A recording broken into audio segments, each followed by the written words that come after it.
There are choices that you are going to make in life that's going to determine the man that you are going to become. Jamie, David, and Peter were left behind at the camp. What do we do now? I'm going to go look for my son. Vaccination. When you take a weakened or a dead virus and you inject that into a person's body so that his immune system can build up resistance to that virus if you were to get into contact with the real thing. So often this has happened with Jesus as well. When we hear of Jesus at a young age, and perhaps we even try Christianity, but when it doesn't quite work as we expected, we build up resistance to it.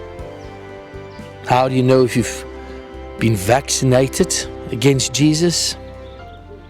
If you think one word, whatever. You find yourself in a sermon Sunday after Sunday, and the pastor is preaching his heart out, and you think, yeah, whatever, pastor. Nice sermon, let's go home. Or you hear this amazing testimony that somebody's sharing with you what God did for them, and you think in your heart, yeah, whatever. There is probably a scientific answer to that.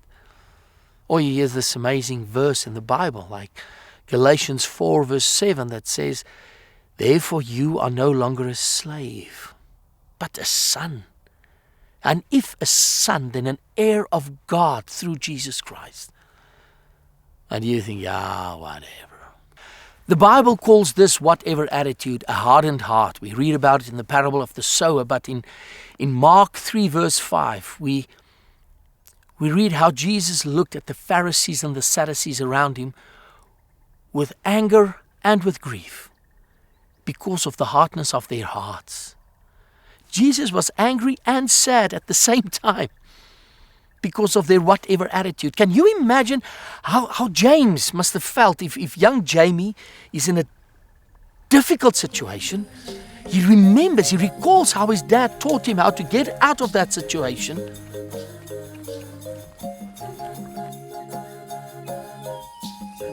So if you can't find water, you chew on this. Want to try? But out loud he said, whatever.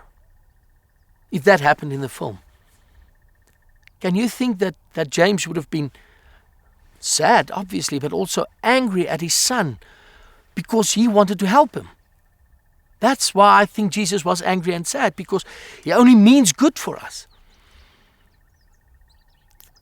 And with that in mind, I want to tell you my story.